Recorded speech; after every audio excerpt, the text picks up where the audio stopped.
everyone, my name is Sim, and I'm here to talk to you about some of my story. I'm now 11 years old and I'm in the 6th grade. My brother Zane and I are now officially black belt candidates in karate, and we on June 27th, the academy we attend will hold their annual black belt test. We will walk out there with our black belts on.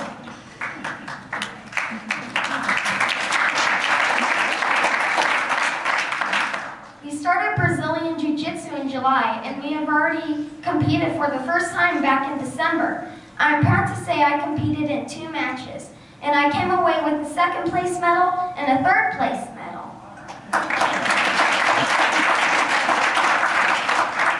We are gearing up for our 2nd competition coming up in April.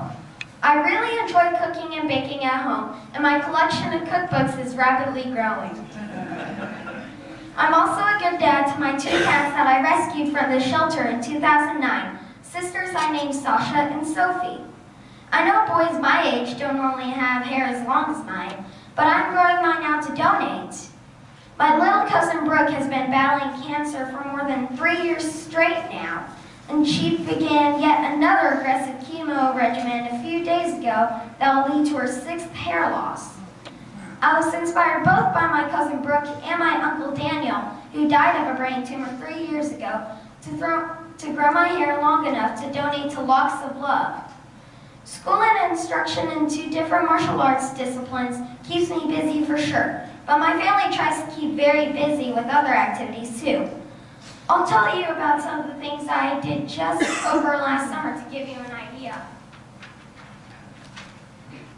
I went to the Texas Lions Camp for kids with disabilities for a week, followed by a sightseeing mini vacation in Austin with my family.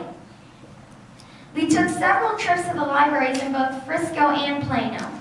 We went to a Rough Riders baseball game on one of those July days we had up here that was unexpectedly super cool. And we saw a Texas Rangers game on one of those sweltering, blistering, hot Texas days that we had in early December. I have to say the pool was a super welcome relief when we got home after that game. We went ice skating twice over the summer too, which was great. The trip to see the Barnum and Bailey Circus was amazing. Of course, we went to a favorite annual event, Dairy Queen CMN Miracle Treat Day. Yum. We saw FC Dallas soccer games twice and went to Hawaiian Falls twice. A visit to the Children's Aquarium at Fair Park for the first time where we got to feed stingrays was a big favorite. I'm not 100% sure on the total, but I believe we figured out that we saw 15 movies in the theater last year. Wow. Those are some things we did while I attended martial arts 5 or 6 times a week during the summer too. I'm proud to be in the accelerated pace class and in honors math in school. And next year I will be in honors science and honors English too. I hope that didn't bore you too much on this very early Friday morning. I did have a reason to tell you about a handful of the things I've been up to. The point is that I could do those things. My older brother Steph has limited verbal autism. My younger brother Zane has high-functioning autism called Asperger's syndrome. And then there's me. So ours is an interesting mix of activities, actually. But we all get out and do things together to the best of our abilities. So now I'll tell you a little bit about my diagnosis. In March of 2009, my mother spoke to me. And when I looked up at her, my eyes crossed. She watched it over time and asked me questions if I felt like throwing up or if I had headaches. And I always told her everything was fine because it was. One June night, my other eye crossed for the first time. And for the first time that night, I made little hum sounds while she was talking. She asked why I was doing that. And my answer was that my throat must hurt. My mom knew then that I was going to be seeing my doctor rapidly. Our family doctor examined me and actually did not find anything wrong, but he knew my mom and trusted her instincts, so he ordered an MRI for me. Shortly after it was done, I was brought into the recovery room to start being woken up from anesthesia. While I was in there, the radiologist came in and motioned my mother out of the room. mom knew right then that she was correct in what she had thought was wrong with me. I had a brain tumor. I was admitted that night to Dallas Children's Medical Center. My tumor was caught before seizures or worse, so the doctors had decided that since I was stable, they would have me on steroids for several days before they went in to do a biopsy and to create a temporary drain for the fluid that was backed up in my head. It was that fluid that caused my eyes to cross from pressure on my optic nerves and from my odd speech. Before we knew it, it was surgery morning already.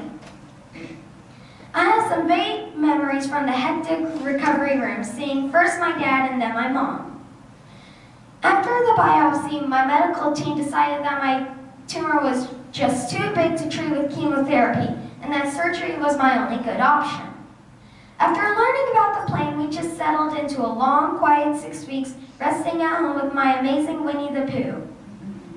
On August 6th, my parents were the first family in the surgery waiting room and watched one family after another come and go until finally they were the last family in their waiting.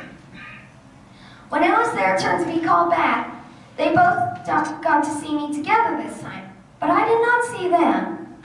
Because of what I had gone through all day, my body decided what it needed most was sleep, and it refused to wake up even with them trying so hard to rouse me.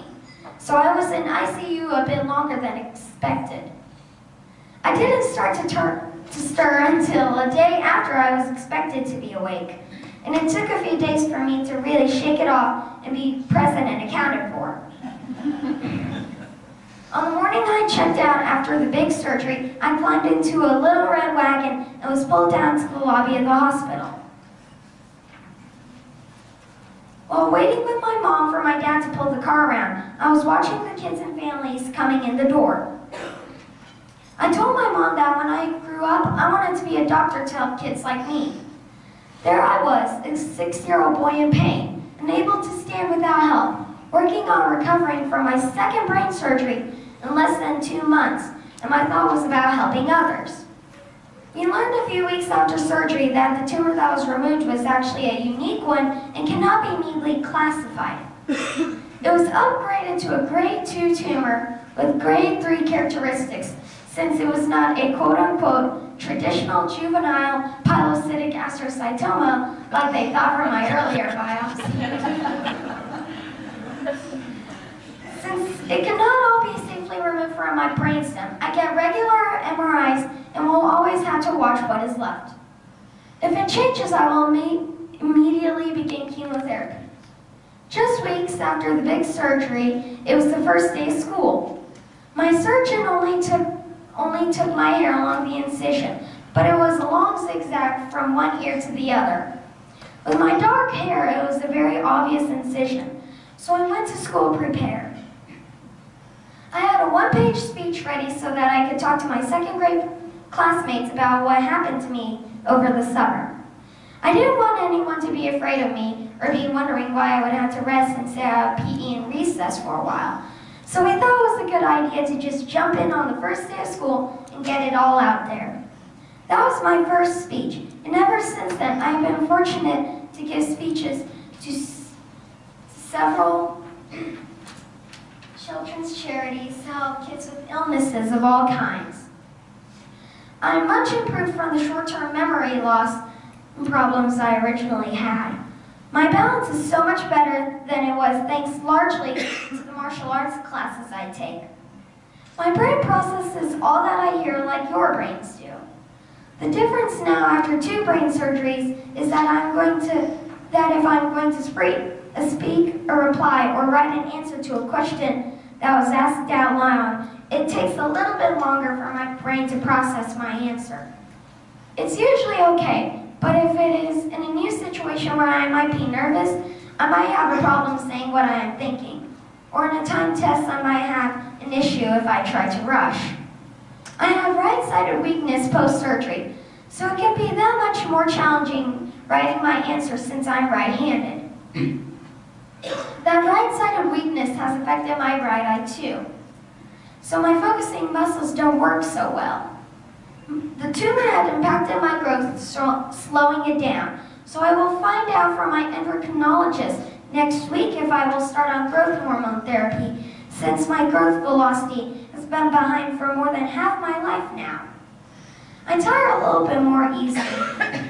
But you know what? Overall, I have nothing to complain about.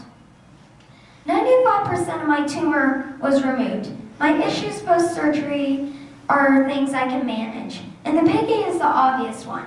I'm here today with my family and enjoying my life. My doctors had the tools and knowledge to make the right choices for my care. And with the support of organizations like Children's Miracle Network, these hospitals have the necessary technology, facilities, and funding for needed pediatric research, allowing more and more patients to get the great outcome I've been lucky enough to have. I was so honored when I heard 2 years ago that I had been chosen to represent the state of Texas as the 2012 Texas Champion for Children's Miracle Network. You wouldn't believe how inspiring it was for me to be around the champions from all the states when we traveled to Washington, D.C. and Orlando, Florida last September. Jenny from Alabama, who was also diagnosed with a brain tumor, went through even more on her journey than I did. But like me, she speaks to raise funds for sick kids, and I look up to her. Cody from Hawaii has a rare vessel condition in his brain that led him to be in a coma for weeks. And now does activity after activity to raise funds and awareness for CMN while continuing his recovery on a day-to-day basis, and always seems to have a huge smile on his face. All those kids were such an inspiration. If me and other kids like me can champion causes to help others, even when we are navigating our medical challenges, then anyone can. Just like what you are doing right now in your partnership with CMN. Fundraising for Children's Miracle Network helps real kids just like me. Be proud of your efforts and know without a doubt that what you do is appreciated and really does make a difference. Thank you for your patience in allowing me to take you on this journey this morning.